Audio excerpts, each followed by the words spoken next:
We undertook a company-wide initiative to improve the culture. We saw a decline in our ENPS. We were trending at -16, which signaled a lot of red flags. We've since seen a lot of manager engagement and pushes towards addressing some of the negative feedback we were seeing, and that's driven all the way up to +25.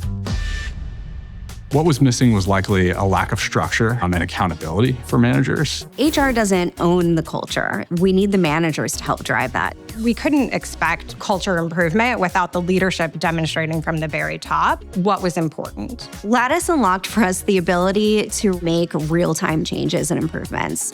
I love how Lattice pulls together presentations, which makes my life a lot easier. It is less so a one-time-a-year activity, and it's a continuous improvement activity. We created custom views for each of our managers and leaders for them to see how their teams were performing. You can provide like a high-level summary, and it turns it into magic. And the managers are really taking a proactive role in improving the culture and engagement of their teams versus it being an HR-driven initiative. Exactly, baked in and part of the culture.